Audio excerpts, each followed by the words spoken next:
Hello and welcome. Welcome to another Lunch with Lisa. I'm Lisa Warner. I am the author of The Simplicity of Self Healing. It's a book I wrote after I healed myself from cancer without using doctors or pills or even any special diets. I simply changed the way I looked at what was happening to my body. And I started to realize that there was more than what meets the eye. We have all heard the saying, there's more to life than what meets the eye. And this is very, very true. Our physical eyes are foreseeing the physical world. The physical world around us is only part of the reality. It is only part of who we are.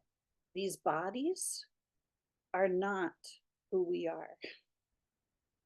These bodies are the vessel for holding who we are. We all hear the term body, mind, and soul. Well, we are the soul. We are non physical beings, pure light and love and consciousness.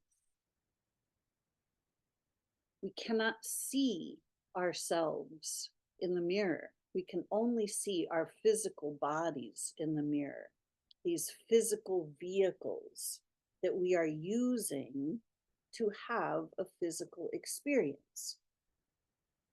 We are embodying ourselves here on earth in order to have an experience. The vast majority of who we are as beings is non physical.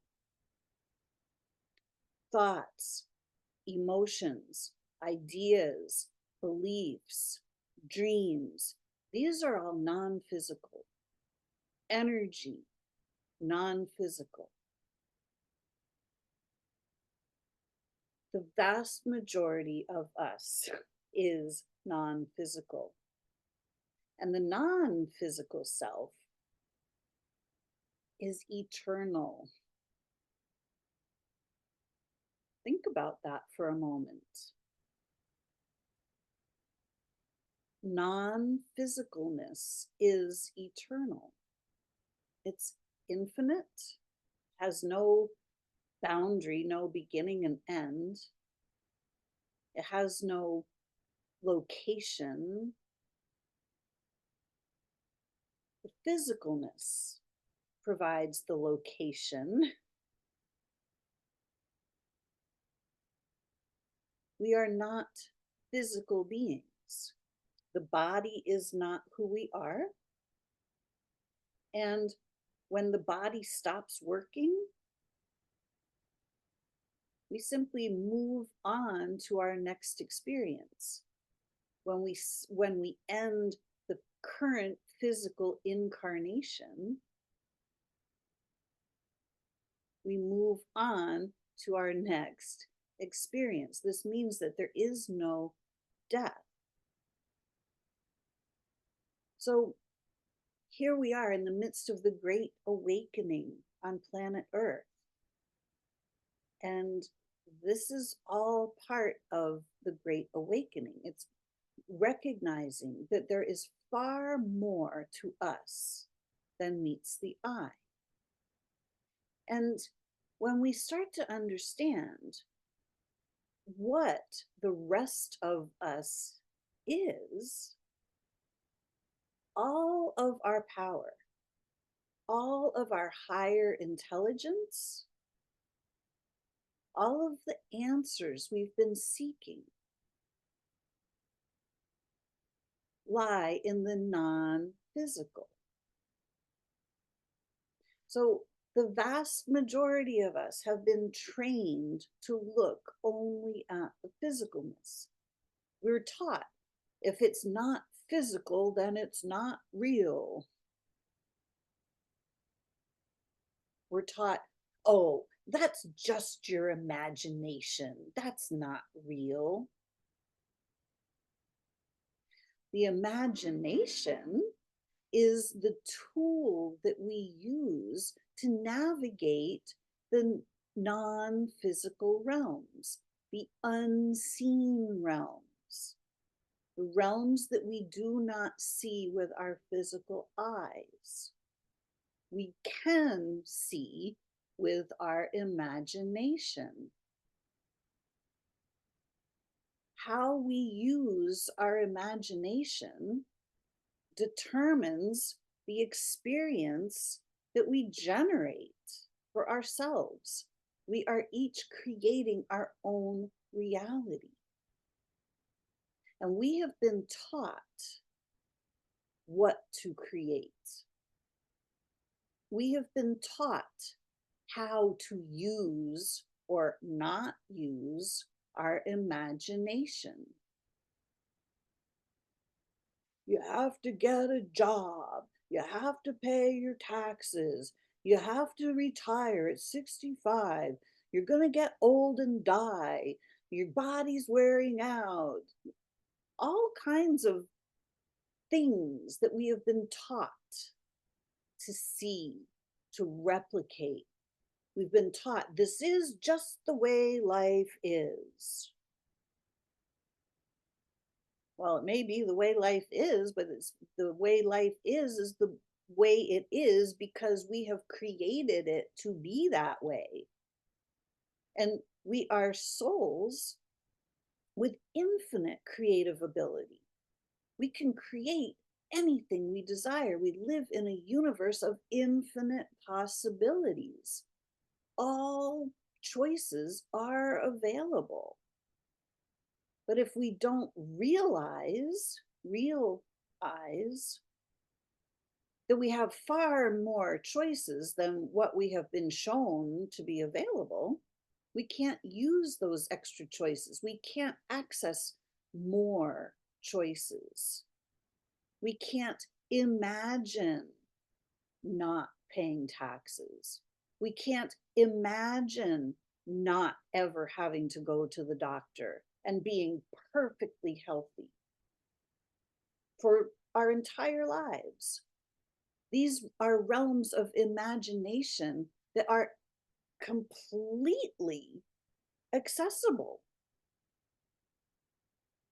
But if we don't look for these, we cannot create them. It is absolutely, completely normal and natural to not live on pills. Pills were only invented very recently in history.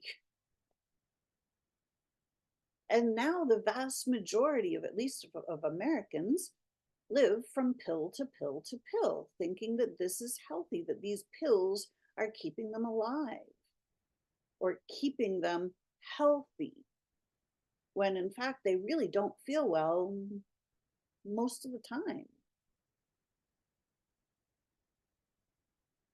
Here in America, people believe that they have to go to the doctor every year for at least for a checkup every year, just to make sure there are no monsters in the closet.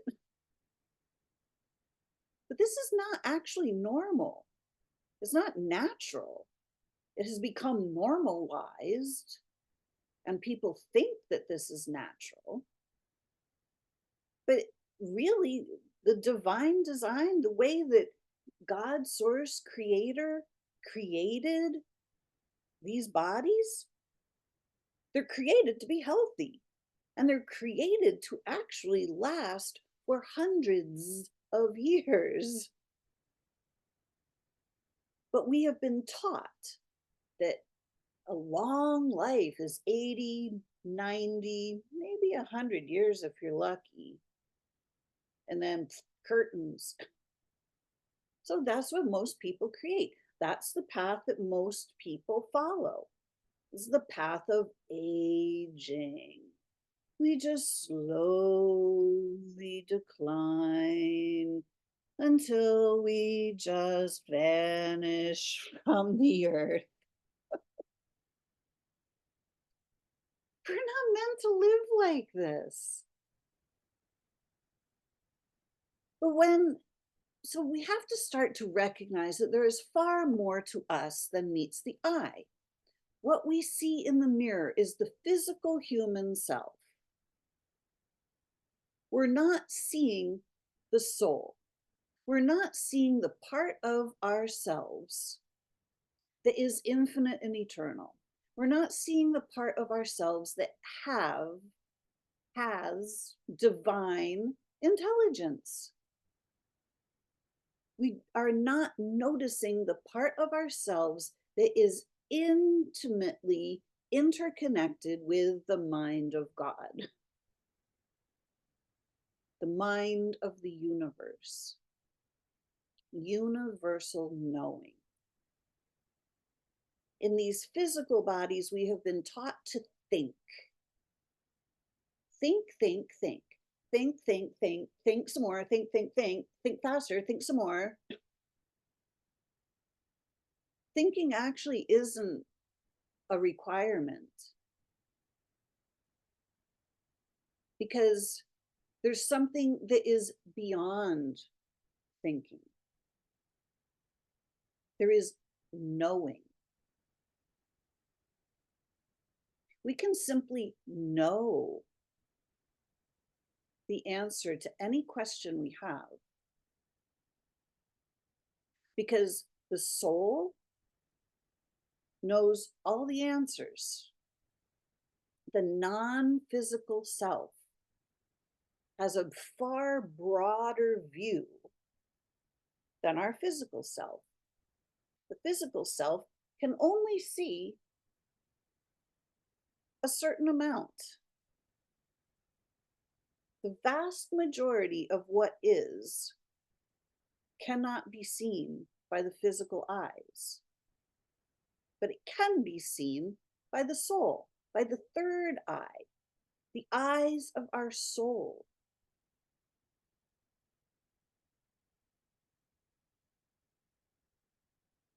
We've all heard the term our higher self. It's the part of ourselves that has not fallen in consciousness, the part of ourselves that is still intimately interconnected with God, source, creator, the universe. Here in physical form, our physical form, the little human self, has fallen in consciousness out of the universal realms, out of the realms of infinite knowing. But it's only the attention point that has fallen. The vast majority of who we are as beings has not fallen into the depths of despair here on this planet where there's war and poverty and crime and corruption and disease and disaster, right? That's not how we live as souls. How it is here on earth is not how it is in the universe. We're pretty unique here. And there's only part of ourselves that is here. But that becomes the vast majority of ourselves when we don't look beyond the surface. When we simply follow the rules, do what we're told, live, don't make waves, don't listen to yourself, do what others want you to do. Listen to the experts, trust the doctors, trust the preachers, trust the state, trust the government, when trusting those things really kind of doesn't feel right inside, well, that part that doesn't really feel right inside is the part of us that knows better. It's the part of us that goes, there's something wrong with this. This isn't the way we're supposed to live.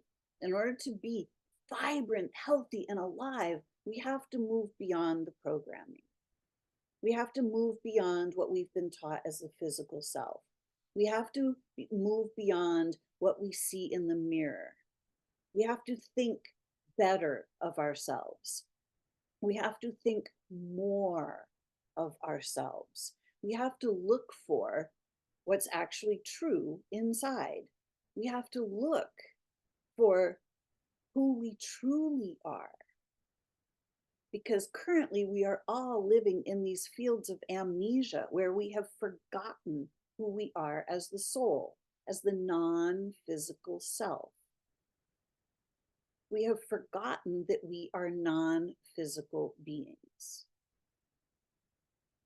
And when we're living from only the physical part of ourselves, we suffer inevitably because we are not whole and complete. We are not recognizing the wholeness of who we are. So the vast majority of our inner knowing, our divine intelligence, is not being accessed by us. We are simply following the party line. We are simply doing what we're told without really thinking about it, without really noticing that something doesn't feel right.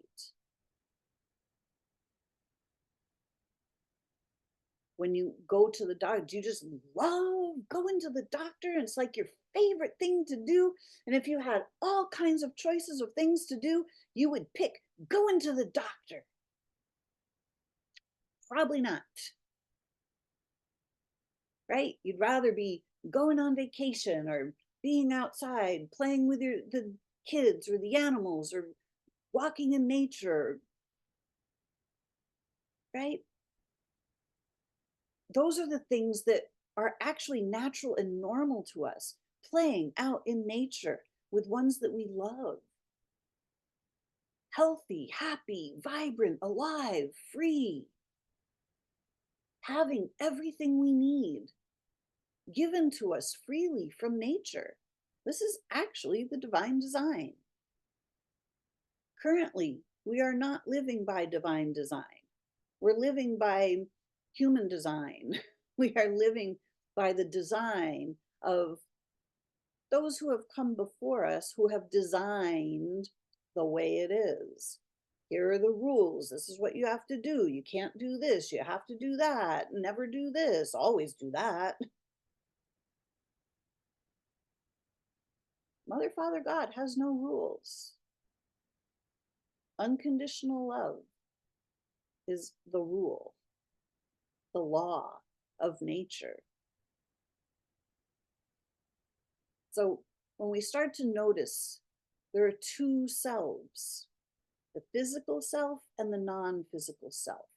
All of our power lies in the non-physical self.